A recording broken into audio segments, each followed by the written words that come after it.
my unfaithful wife, flirted with other men. At her sister's engagement party, then disappeared into the bathroom. With one, when I heard the moans, I vanished. Next day, my phone blew up with 21 missed calls from her and her friends begging me to come back. My name is David, and I'm 29 years old. What I'm about to tell you happened at my cousin Emily's wedding reception, and it changed everything about my life and my marriage to my wife, Lisa. I was standing across the ballroom from Lisa, watching her hold a glass of white wine in one hand while she laughed at something that definitely wasn't that funny. Her black dress was clinging to her like she knew people were watching, and more importantly, like she enjoyed the attention. I wasn't watching her because I wanted to. I was watching because I couldn't help it anymore. Because deep down, I knew something was terribly wrong. The truth is, I had known something was off long before we arrived at this wedding. Lisa had been acting different for weeks, maybe even months. It started with small things that I tried to rationalize away. First, it was the way she suddenly started sleeping with her phone face down on the nightstand. Then came the late nights at her marketing firm that became more frequent and less believable. There was also a sudden spike in her yoga classes and weekend errands that kept her gone for hours at a time. At first, I gave her space. I believed that people could grow and change while still staying together in a healthy relationship. What I didn't expect was that she would grow claws and use them to stab me in the chest. But tonight at this wedding, Lisa wasn't being subtle about anything anymore. Emily's wedding was supposed to be a fresh start for us. That's exactly what Lisa had said when we planned this weekend getaway. She called it a break from the chaos and a weekend away in the mountains where we could reconnect. But the second we arrived at the mountain resort, she transformed into someone else entirely. Someone louder, bolder, and completely reckless with our marriage. From the moment we walked into the reception, she was barely beside me long enough for anyone to remember we were there as a couple. She flitted from conversation to conversation, drink to drink, always just out of reach when I tried to include her in discussions with family members I hadn't seen in years. It was nearing 1 a.m. when the band finally kicked into a slow song. Most of the wedding guests were either drunk or already slipping back to their rooms for the night. The reception was winding down, and that's when I saw something that made my blood run cold. Lisa had her hand on the back of a man's neck, her lips dangerously close to his ear. His arm was wrapped around her waist, and his fingers were pressing into the fabric of that black dress. The same dress I had zipped her into just hours earlier when we were getting ready in our cabin. They weren't even pretending to dance properly. Instead, they were swaying together in a way that was intimate and familiar, like they had done this before. The man wasn't someone I recognized. He wasn't family, wasn't a coworker from her marketing firm, and definitely wasn't someone she had bothered to introduce me to at any point during the evening, which somehow made the whole situation feel even worse. Like I was the outsider at my own wife's private performance. The worst part wasn't just watching my wife in another man's arms. It was what happened when she realized I was watching. Lisa looked over his shoulder and made direct eye contact with me across the ballroom. Her smile didn't flinch, didn't drop, and didn't show even an ounce of guilt or embarrassment. She just kept swaying with this stranger while her eyes stayed locked on mine with an expression I'd never seen before. There was no shame in her gaze, no silent apology, no recognition that she was doing something that would devastate her husband. Just pure, undiluted defiance. It was like she was daring me to do something about it, challenging me to make a scene at my own cousin's wedding reception. The woman I had married, the woman I thought I knew, was gone. In her place was someone who seemed to take pleasure in my pain. I made a choice in that moment that probably saved both our reputations, even though it felt like it was killing me inside. I didn't cause a scene. I didn't march over there and confront them both in front of the remaining wedding guests. That would have given her ammunition to use against me later. She would have twisted it into me being the jealous, controlling husband who ruined Emily's special day. Instead, I turned around and walked away. I walked right past the dessert table, where the wedding cake still sat half-eaten, past the photographers who were packing up their equipment, through the heavy double doors and down the stone path toward the guest cabins. My jaw was clenched so tight it felt like it had been wired shut, and every step I took away from that ballroom felt like I was peeling off another layer of denial that I had been wrapping around myself for months.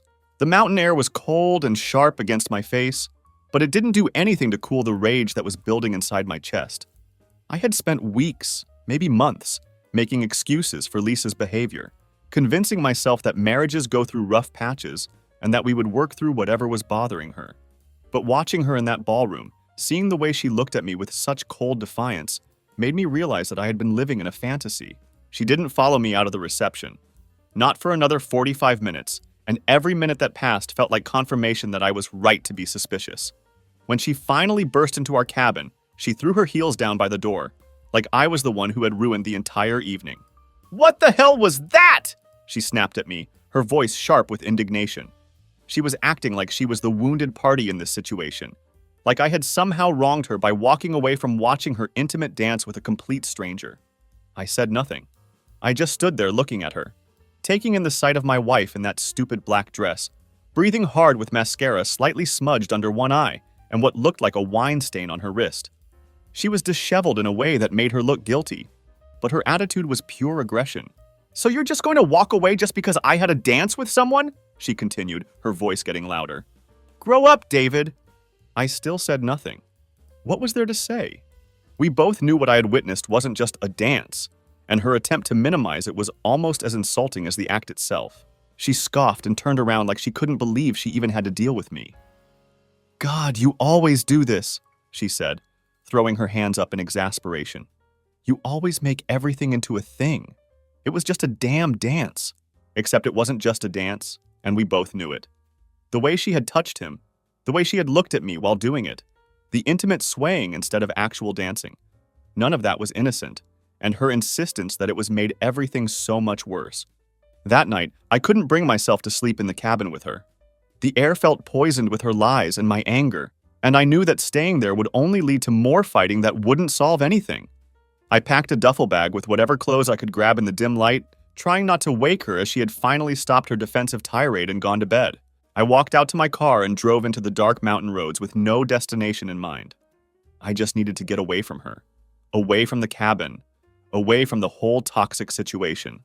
The winding roads were dangerous at night, but I didn't care. I drove until I found a rest stop about 2 towns over, pulled into the empty parking lot, and turned off the engine. I leaned back in the driver's seat and stared at the ceiling of my car while the night pressed in around me. The silence was deafening after hours of her accusations and excuses. I stayed there until the sky started turning pale with the first hints of dawn, just thinking about how everything had gone so wrong so fast. Now it's Monday morning, and Lisa has been relentless in her attempts to contact me. She's texted, called, and left voicemails that run the full spectrum from crying to yelling to begging. But through all of her desperate attempts to reach me, she still hasn't admitted a damn thing about what really happened. And part of me wonders if she ever will. I didn't turn my phone back on until noon the day after I left the cabin. When I finally did, I was hit with a wall of notifications. There were 9 missed calls from Lisa, 4 voicemails, and what looked like a novella's worth of text messages. The progression told the whole story of her emotional spiral. It started with messages like, "Where did you go?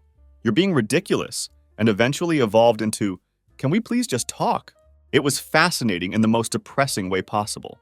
She had gone from angry and dismissive to desperate and pleading, all while acting like I was the one being unreasonable. As if she hadn't openly danced herself into another man's arms while treating me like I was just another guest at her personal party. I didn't reply to any of her messages. Instead, I got in my car and drove nowhere in particular. I just needed to be out, to be moving, to be somewhere that wasn't connected to her or our shared life. I needed space and distance from everything. I needed to remember who I was before she started rewriting the script of our marriage without bothering to tell me. We had been together long enough to build what I thought was a real life together. We had joint bank accounts, a shared mortgage, and we used to plan vacations that somehow never seemed to happen. But sitting in my car on those empty roads, all of that suddenly felt like nothing more than a stage set for her to perform whatever double life she had been nurturing behind the curtain. I stopped at a gas station around 3 p.m., not because I needed gas, but because I needed to do something normal and mundane. I bought a bottle of water and a scratch-off lottery ticket that I didn't even bother to check. I just sat in the parking lot with the car engine ticking as it cooled down and finally worked up the courage to listen to her voicemails. The first one had her putting on that soft, fake voice she used when she was trying to manipulate a situation. "Hey babe, I know you're upset," she said, and I could practically hear her pouting through the phone. It didn't mean anything. I was just, drunk, and he was just some guy from the venue staff. I didn't even catch his name, okay? But I knew she was lying. I had seen her mouth his name during their intimate little dance. I had watched her lips form the syllables while she looked directly at me with that defiant smile. The second voicemail had a much sharper edge to it, revealing more of her true feelings. "So what? You're just going to disappear now?" she demanded. "You think that's mature? You know what? Maybe I do deserve to have a little fun for once." That line said more than she probably meant it to. It revealed what she really thought about our marriage, about me, and about what she felt entitled to do. The third voicemail was quieter, with a quivering voice that she was clearly putting on for effect. "Please, just come back," she whispered. "Please, I made a mistake. I was stupid. Can we talk, please?" It should have hit me harder than it did. That voice, that pleading tone, used to be able to move mountains in me. But sitting in that gas station parking lot, listening to her perform her remorse, all I felt was an eerie stillness. It was like I was watching someone else's disaster play out through tinted glass, completely detached from the emotional manipulation that would have worked on me just days before. I drove home the next morning with a heavy heart and an empty stomach. Our house felt foreign to me as I pulled into the driveway, like I was visiting a place that used to be important, but had somehow lost all its meaning. The porch light was still on from the night before, a small detail that reminded me of how quickly everything had fallen apart. Rex barked when I opened the front door, his tail wagging enthusiastically like he hadn't sensed the rot that had been growing between Lisa and me for months. Dogs have a way of staying innocent in the middle of human chaos, and I was grateful for that simple, uncomplicated joy in that moment. I fed him and poured myself a cup of coffee, then sat at the kitchen table staring at the empty seat across from me, where Lisa usually sat during our morning routine. It took her 6 hours to show up. 6 hours of me sitting in that house, thinking about everything that had happened, everything that had been building up, and everything that was probably about to fall apart completely. When she finally arrived, she didn't knock or announce herself. She just walked in, like the world hadn't tilted completely off its axis over the weekend. Her eyes were red and puffy, and her makeup was barely smeared in a way that looked deliberate, like she had carefully constructed just the right amount of broken to make me feel sorry for her. She set her purse down on the kitchen counter and then stood there for a full minute, just watching me, like she was waiting for me to make the first move in whatever game she thought we were playing. I didn't say anything. I just sat there drinking my coffee and looking at this woman who was technically my wife, but felt like a complete stranger. "Are you really not going to say anything?" she finally asked, her voice carrying a mixture of frustration and disbelief. I looked at her, really looked at her, not through her, and asked the question that had been burning in my chest since that dance floor. Who was he? Her lips parted slightly, like she was surprised by the directness of the question. "I told you," she said, but her voice lacked conviction. "No," I said, keeping my voice steady and calm. "Who was he, Lisa?"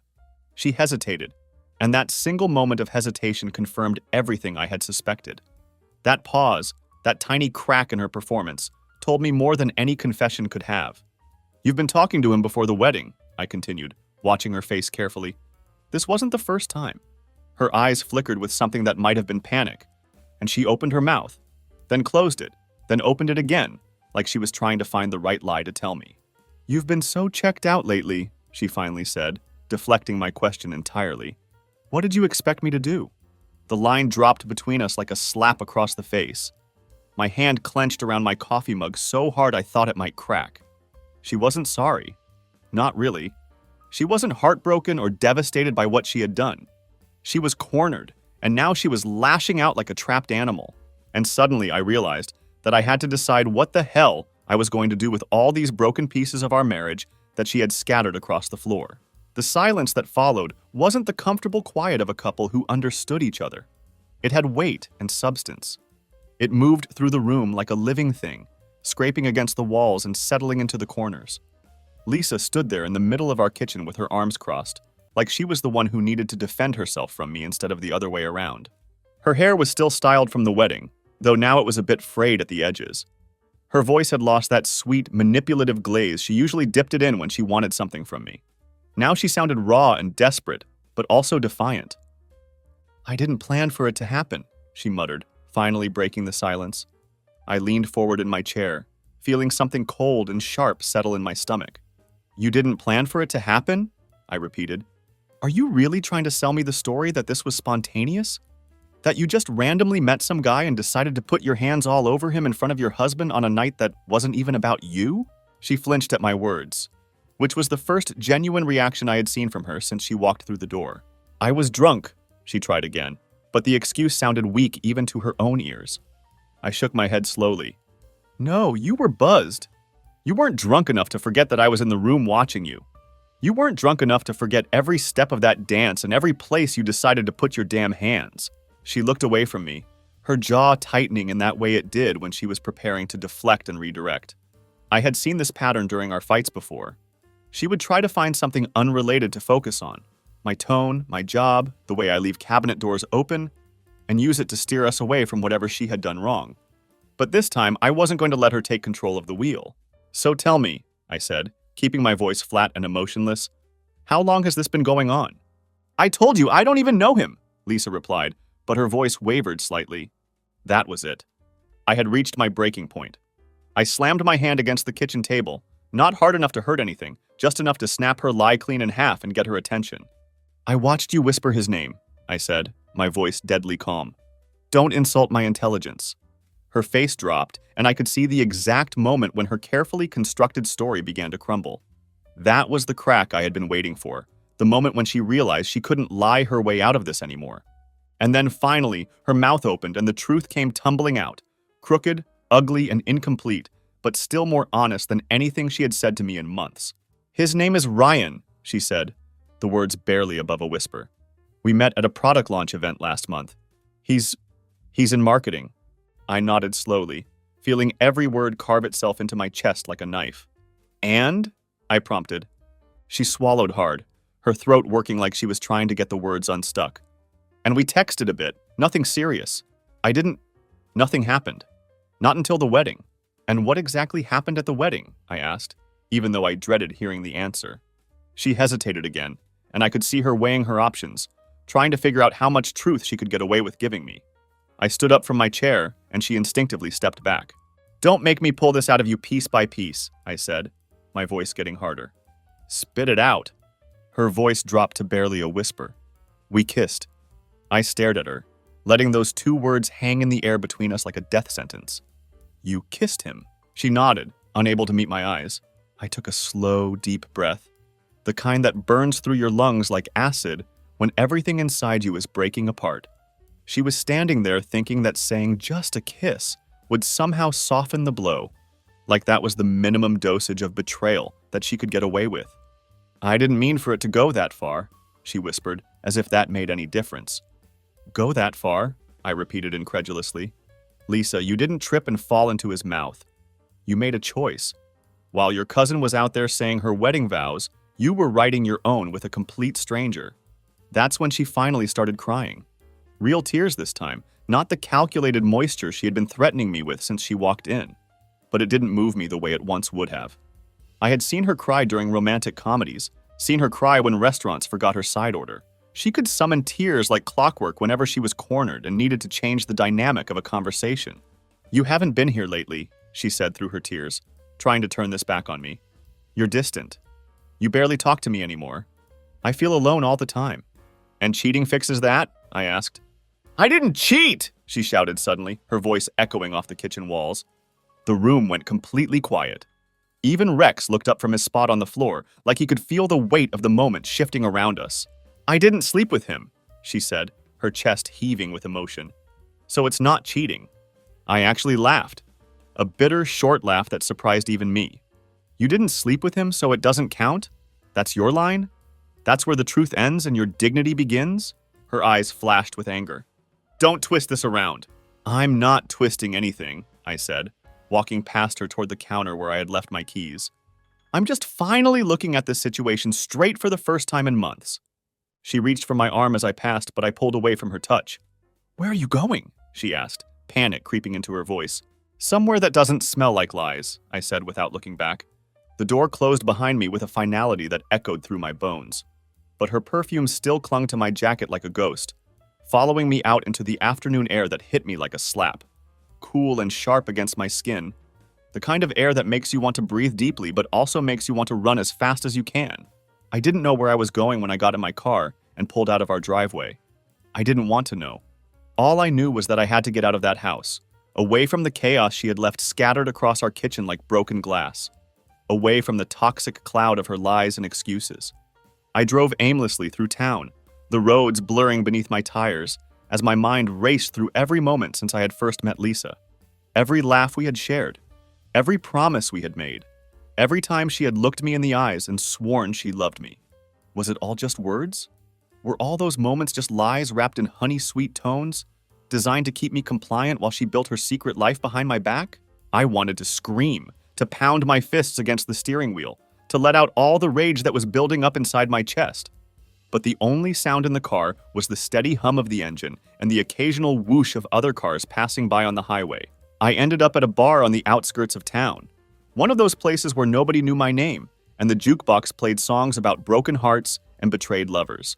I slid onto a bar stool, ordered a beer, and tried to think clearly for the first time in days. But thinking was a mess. My mind was like a storm of anger, hurt, and disbelief, all swirling together in a way that made it impossible to focus on any one emotion long enough to process it. Behind me, the bar door opened and closed softly, but I didn't turn around. I didn't want to see anyone right now, didn't want to make small talk or pretend that everything was fine. My phone buzzed against the bar top. Lisa again. Another message that I could see without opening. Please, let's talk, I'm sorry. I stared at her words on the screen, and every time I looked at them, I felt something crack a little more inside me. Sorry. That was her word for dancing intimately with a stranger, for whispering his name while she pressed her body against his, for lying directly to my face when I asked her about it. I deleted the message without reading the rest. A couple of hours later, my phone rang with a different name on the screen. Kate, my sister. Her voice was calm but firm when I answered. Are you okay? She asked, and I could hear genuine concern in her tone.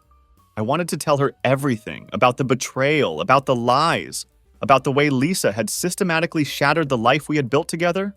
But when I opened my mouth, all that came out was, not really. Kate didn't push me for details. She didn't demand explanations or try to fix everything with empty platitudes. Instead, she simply said, You're not alone in this. Whatever you decide to do, you've got people who will stand with you. It was the first time in days that I felt a flicker of something besides the numbness that had been consuming me since the wedding. That night, I drove back to our house because I didn't have anywhere else to go. Lisa was waiting for me in the living room, but she looked different somehow. She didn't try to hug me or launch into another round of pleading. She just watched me with tired eyes and defensive body language. Are you going to stay? She asked, and there was something in her voice that I couldn't quite identify. I looked at her, really looked at her for the first time in what felt like forever. And for the first time, I saw not the woman I had married, but someone else entirely. A stranger who had chosen to betray me and then treat me like I was the villain for having the audacity to notice. I don't know, I said, because it was the only honest answer I could give. She rolled her eyes at my response. Typical. You always run when things get hard. I swallowed the urge to throw her words back at her, to point out that she was the one who had made things hard by kissing another man. She was right about one thing, though. I had been running. Running from pain, from confrontation, from the truth that had been staring me in the face for months. But maybe it was time to stop running. Why? I asked quietly, my voice barely above a whisper. Why did you do it, Lisa? She shrugged like it was the most obvious thing in the world. Because you stopped noticing me. Because you stopped being there for me. I shook my head slowly. No, you did it because you chose to stop being honest with me. She laughed then, and it was a bitter, sharp sound that cut through the air between us. You think you're the only one who's been hurt here? You think I wanted to be the bad guy in this situation? The room felt smaller and heavier than it had just moments before. For the first time, I realized that this fight wasn't just about her cheating. It was about everything we had never said to each other. Everything we had buried beneath daily routines and comfortable lies. I sat down on the couch, suddenly exhausted by the weight of it all. We need to figure this out, I said. Together or apart, but no more lies. She nodded, her eyes focused on the floor instead of my face. Okay. And for the first time since this whole nightmare began, I wasn't sure which direction we were going to go. The days that followed were like living in a strange, uncomfortable limbo. Lisa and I were sharing the same house, but it felt like we were existing on different planets, separated by miles of unspoken resentment and broken trust. Every glance between us was heavy with things we couldn't or wouldn't say out loud. The house that had once been filled with laughter and comfortable conversation now echoed with a tension so thick you could practically touch it. Lisa kept trying to bridge the gap between us with apologies that felt rehearsed and hollow. She would make promises that sounded empty, even as they left her lips. "I'm sorry, I'll change," became her mantra, repeated more times than I could count throughout those miserable days. But every time she said it, her eyes betrayed her true feelings. There was no real remorse there, just a flicker of desperation mixed with annoyance that I wasn't getting over her betrayal fast enough. One evening, about a week after our kitchen confrontation, I caught her scrolling through her phone again. She was sitting on the couch with that same guarded posture I had noticed before, holding the device at an angle that made it impossible for me to see the screen. When a message notification popped up, that secretive smile I had learned to recognize spread across her face, the same smile that had made my stomach turn for weeks. My heart sank all over again. The fragile trust I had been desperately trying to hold on to cracked a little more. I couldn't believe what I was seeing, but I couldn't ignore it either. "Who are you texting?" I asked, trying to keep my voice steady. "Just friends," she replied, but the hesitation in her voice was deafening. She might as well have been shouting her guilt from the rooftops. "Friends don't make you light up like that," I said, pointing to the satisfied expression she was trying to hide. That's when she snapped. "Why are you acting like the victim here?" she demanded, her voice rising to a near shout. "You've been distant and cold ever since we got back from the wedding. You treat me like I'm some kind of stranger in my own house." I wanted to scream at her that she was the one who had changed, that she was the one who had turned herself into a stranger by choosing to betray our marriage. But I kept my mouth shut because I could see that this fight was spiraling into the same pattern of blame and deflection that had gotten us nowhere before. That night, I lay awake staring at the ceiling while Lisa slept beside me. I realized something that was somehow worse than discovering her betrayal in the first place. I was watching the slow, painful erosion of the woman I thought I knew into someone I barely recognized. The woman who had once held my hand through the toughest times in my life now avoided making eye contact with me.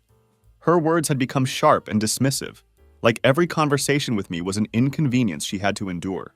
I felt hollow inside, like someone had scooped out everything that used to make me feel alive and left behind an empty shell. I started finding excuses to avoid her. I stayed late at work, volunteering for projects that I normally would have passed on. I found reasons to sleep on the couch, claiming that I was having trouble sleeping and didn't want to disturb her. It wasn't running away. It was pure survival instinct kicking in. But deep down, I knew that this fragile arrangement couldn't last forever. The weight of her lies and my broken trust was pulling us both underwater. Either we would sink together, drowning in the wreckage of what we used to have, or we would break apart completely. And honestly, I wasn't sure which outcome would be worse. The breaking point came on a Friday that seemed ordinary in every way, except for what it revealed about the state of our marriage. I had decided to come home early from work, hoping that maybe we could have an honest conversation. Really talk for the first time since everything had fallen apart. But as I pulled into our driveway, I noticed that Lisa's car was already there. That shouldn't have meant anything significant, but somehow it did. There was something about the way it was parked, something about the timing that made my stomach clench with anxiety. Inside, the house was too quiet. Not the comfortable quiet of a peaceful evening, but the kind of oppressive silence that presses against your eardrums and makes you feel like something is fundamentally wrong. I found Lisa in our bedroom, pacing back and forth with her phone clutched in her hand like a lifeline. She looked up when I entered, and her expression was startled, almost guilty. "I wasn't expecting you home so early," she said, but her voice was guarded and defensive. I didn't answer right away. Instead, I just stood there watching her, trying to read the situation. Something was off, and I needed to know what it was. "Who are you texting?" I asked, cutting straight to the heart of what was bothering me. Her eyes flashed with irritation. "Does it matter?" she replied, which wasn't an answer at all. "Yes, it does matter," I said, trying to keep my voice calm and reasonable. She hesitated for a moment, and then threw her phone down onto the bed like she was making some kind of grand gesture. "It's Ryan," she said, the name dropping between us like a bomb. The impact of hearing that name again hit me like a physical blow. That bastard. The man she had been lying about, the man she had kissed while I watched from across a wedding reception, was still in her life. I stared at her, unable to process what I was hearing. "After everything that's happened, you're still talking to him?" She shrugged like it was the most natural thing in the world. "We haven't done anything wrong. It's just conversation." I laughed, but it was a bitter, angry sound that surprised both of us. Just conversation. You almost destroyed our marriage over him? And now you're telling me it's just conversation? She took a step closer to me, and her voice dropped to a low, venomous whisper. You think you're so perfect, so innocent in all of this. But you've been checked out of this marriage for months. I'm the one who's been left alone, David. I'm the one who's been abandoned. The words stung because there was a grain of truth in them. But beneath her accusations, I could hear something else. Anger, frustration, and hurt. The same emotions that had been eating me alive for weeks. I swallowed hard and looked directly into her eyes. We're done, I said, my voice steady despite the chaos in my chest. I can't do this anymore. She laughed then, and it was cold and cruel, like I had just handed her some kind of victory. Fine, she said, with a dismissive wave of her hand. Go see if someone else can put up with your emotional distance and your constant neediness. I grabbed my jacket and keys, ready to walk out of that house for the last time. But before I could reach the door, she called out one final, devastating blow. Oh, and by the way, she said, her voice dripping with malice, don't think for a second that you're going to find anyone better than me. I didn't answer her. There was nothing left to say. That night, I didn't sleep at all. I couldn't. I sat on the front porch of our house, staring out into the darkness and thinking about everything that had led us to this moment. The lies, the fights, the nights when we had lost ourselves in arguments that solved nothing. The woman I had loved for years had become a complete stranger, and I was left sitting there holding the wreckage of what we used to have. I had a choice to make, and it was the hardest decision I had ever faced. I could hold on to the illusion of what we once had, keep pretending that somehow we could fix what had been broken beyond repair. Or I could let go and find out who I was without her, even if it meant stepping into the unknown completely alone. The morning came slowly, gray and heavy, like the weight that had been sitting on my chest for weeks. I woke up on the couch feeling like I had been sleeping for months instead of just a few hours. The house felt different without Lisa's presence, colder, emptier, but also somehow cleaner, like a poison had been drained from the air. I sat at the kitchen table with my coffee, trying to make sense of the mess she had left behind. The shattered trust, the web of lies, the nights when she wasn't really there, even when her body was sitting right across from me. I kept asking myself if I was the fool for staying as long as I had, for hoping that the woman I married would somehow come back to me. I didn't have easy answers to those questions, but I knew one thing with absolute certainty. I had to make a choice. I could either stay and try to fix what might be broken beyond repair, or I could leave and start building something new, even if it meant stepping into the unknown completely alone. I called Kate, my sister, and her voice was like a lifeline cutting through the fog of my confusion. I'm done, I said, my voice barely above a whisper. I can't live like this anymore. She didn't hesitate for even a second. Then don't, she said firmly. You deserve better than this, David. You deserve someone who's committed to you, not just when it's convenient for them. For the first time in what felt like forever, I felt a small flicker of something that might have been hope. I started packing that same afternoon. I moved slowly and methodically, not just gathering my belongings, but also carefully packing away my heart and my dignity. I made a practical list of everything I needed to do. Find a place to stay, talk to a lawyer about our shared assets, get Rex's vaccination records updated. The mundane details felt important because when your entire world is falling apart, the small, concrete tasks are sometimes the only things that keep you grounded. Lisa called my phone at least a dozen times while I was packing, cycling through her usual emotional range, begging, pleading, shouting, threatening. But I didn't answer any of her calls. I wasn't sure if what I was feeling was anger, hurt, or just a deep, bone-tired numbness. But I knew with absolute certainty that I couldn't go back to someone who had chosen dishonesty over our marriage. When I finally walked out the front door with my duffel bag slung over my shoulder and Rex trotting beside me, I didn't look back at the house. Because sometimes walking away from something that's destroying you is the bravest thing you can do, even when it feels like the hardest. The first few days living away from that house felt like waking up from a nightmare that had been going on for months. I found a small apartment across town. Nothing fancy, but it was clean and quiet, and most importantly, it was mine. There was no Lisa's laughter echoing down the halls, no more late-night arguments, no more lies hanging in the air like smoke. But the silence was both comforting and haunting. For the first time in years, I was truly alone with my thoughts, and I had to confront some uncomfortable truths about how isolated I had become. Even when Lisa and I were living together, I had been lonely. That's perhaps the cruelest part of betrayal. It's not just the act itself, but the profound loneliness that follows when you realize how disconnected you had become from the person you thought you knew best. My friends started reaching out more frequently. Some offered words of encouragement, others just sat with me when I didn't feel like talking. I began to understand how much I had withdrawn from my support system during the worst parts of my marriage. It's amazing how betrayal can make you feel isolated, even when you're surrounded by people who care about you. Lisa's text messages gradually slowed from desperate daily bursts to occasional attempts at contact, and then eventually disappeared altogether. There was no final apology that felt genuine, no sign that she truly understood what she had broken, no indication that she wanted to do the real work of rebuilding trust. At work, I kept my head down and focused on my projects. People noticed that I was quieter than usual, but nobody pried into the personal chaos I was navigating. I forced myself to get through each day, 1 hour at a time, swallowing the persistent ache that seemed to have taken up permanent residence in my chest. One evening, Rex nudged my hand with his wet nose while I was sitting on the couch staring at nothing. I looked down at him, and for the first time in weeks, I genuinely smiled. That little dog had been the only constant in my life, the only living creature who hadn't gotten caught up in the emotional wreckage of my marriage. I realized that healing was going to be a slow process, maybe painfully slow. Maybe there would be days when I would want to crawl back to that house and scream at the walls about everything that had gone wrong. But I also knew something important. I wasn't going to let someone else's betrayal define who I was or dictate my future. I was going to build myself back up piece by piece, day by day. The real turning point in my recovery came when I stopped trying to prove something to Lisa, or to anyone else for that matter. I had been carrying around this desperate need for her validation, for her apologies, for her acknowledgement of what she had done wrong. But one day, sitting in my quiet apartment with Rex at my feet, I realized that I didn't need any of those things to start moving forward with my life. I didn't need her to admit she was wrong. I didn't need her to beg for forgiveness. I didn't need her presence or her approval to begin rebuilding who I was supposed to be.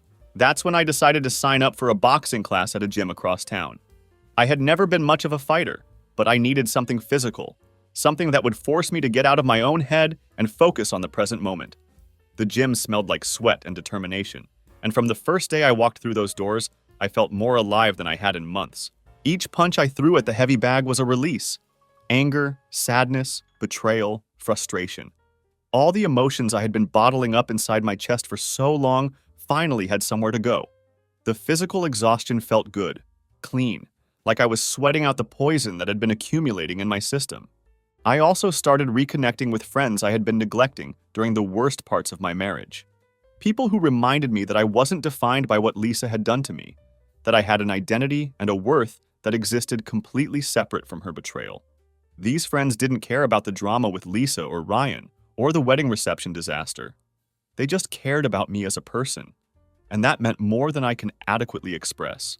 Slowly, I began to rediscover pieces of myself that had been buried under years of compromise and denial. I remembered that I was the kind of person who loved spontaneous road trips, who could laugh until his sides hurt, who had dreams and ambitions that extended far beyond just maintaining a stable relationship. I had forgotten about the man who used to take chances and embrace uncertainty as an adventure rather than a threat. Lisa's name started crossing my mind less and less frequently. When it did pop up in my thoughts, it was no longer accompanied by the sharp stab of bitterness that had been my constant companion for so long. Instead, I felt a kind of tired acceptance about the whole situation. People change, sometimes in ways that are disappointing and hurtful. People lie, sometimes to the people they claim to love most. And sometimes the hardest, but most necessary thing you can do is learn to let them go. I wasn't naive enough to think that this was the end of my story, that I had somehow reached a perfect resolution where everything was neatly tied up with a bow. But I knew that this was the beginning of my story, the real one, where I was the protagonist making choices based on what I wanted and needed, rather than just reacting to someone else's betrayal. Looking back now, I can see that this entire nightmare taught me more about trust, love, and self-worth than I ever wanted to learn. Lisa wasn't the first person to disappoint me in my life, and sadly, she won't be the last. But what I've learned through this painful experience is that no one, no matter how close they are to you, no matter how much history you share, has the right to break you down and then expect you to pick up the pieces for them. If you're reading this and you find yourself staring down a similar betrayal in your own life, I want you to know this. It's okay to feel completely broken. It's okay to be angry, to cry until your eyes are swollen, to question everything you thought you knew about love and trust. But don't let those feelings consume you entirely. Don't lose yourself trying to fix something that someone else deliberately shattered. You deserve honesty in your relationships. You deserve respect from the people who claim to love you. And most importantly, you deserve peace. The kind of peace that comes from knowing you're living authentically, surrounded by people who value you for who you really are. Walking away from Lisa was simultaneously the hardest and the bravest thing I had ever done in my life. It was hard because it meant acknowledging that the future I had planned was never going to happen. It was brave because sometimes survival means choosing yourself over someone who stopped choosing you a long time ago. So if you're in a similar situation, hold on to the hope that you can rebuild your life. Hold on to the faith that you can heal from even the deepest betrayals.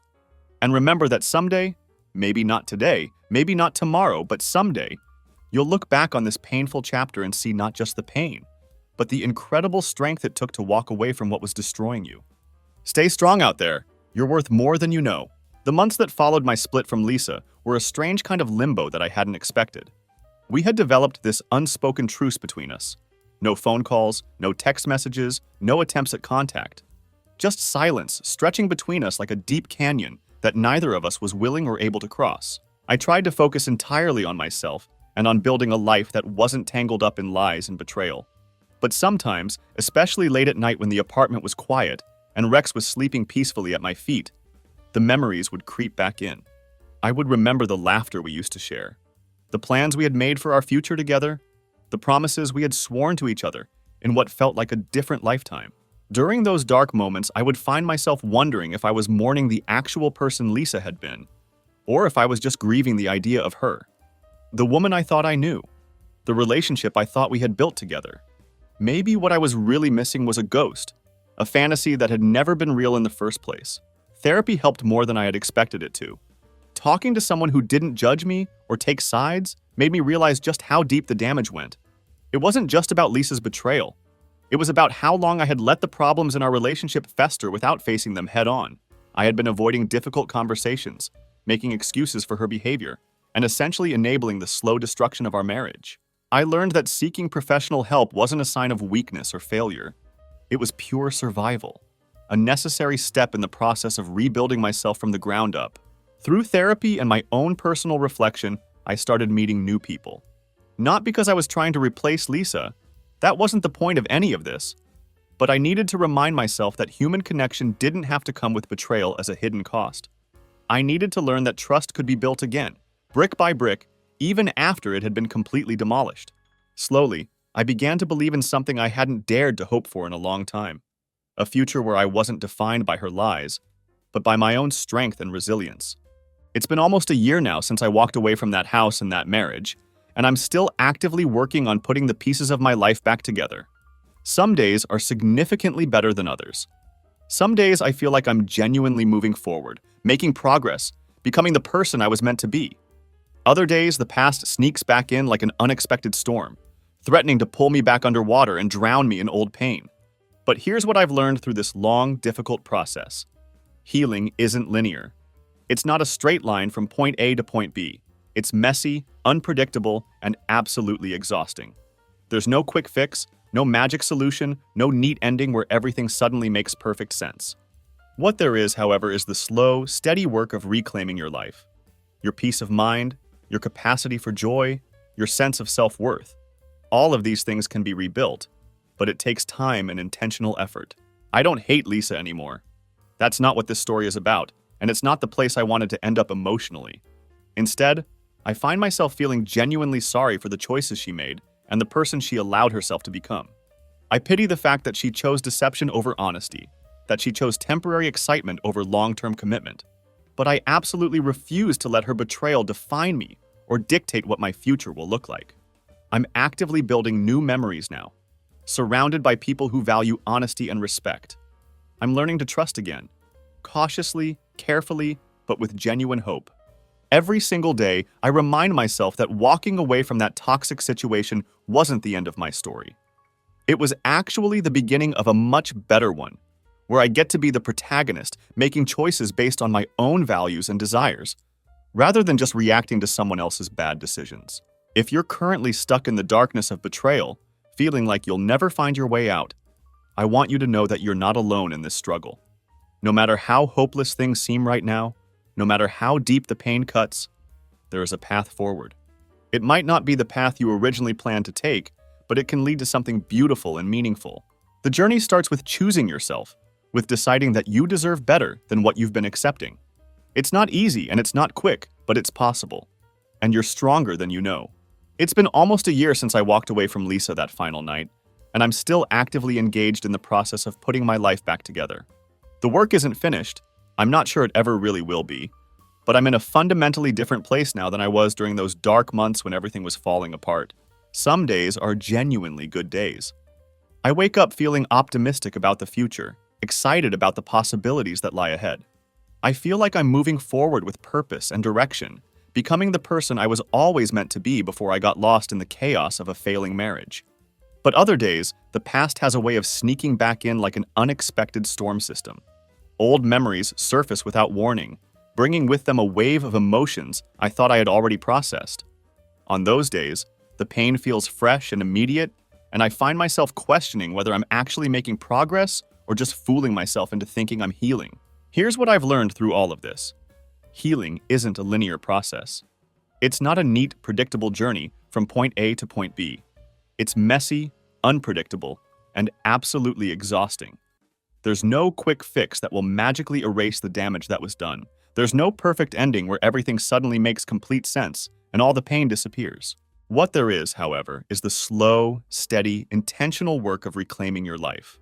Your peace of mind, your capacity for genuine joy, your sense of self-worth. All of these things can be rebuilt from the ground up, but it requires patience, commitment, and a willingness to do the hard work even when you don't feel like it. I don't hate Lisa anymore. That's not the emotional destination I was aiming for, and it's not where I want to spend my energy. Hate is exhausting, and it keeps you tied to the person who hurt you in ways that aren't healthy or productive. Instead, I find myself feeling genuinely sorry for the choices she made and the person she allowed herself to become during the worst parts of our marriage.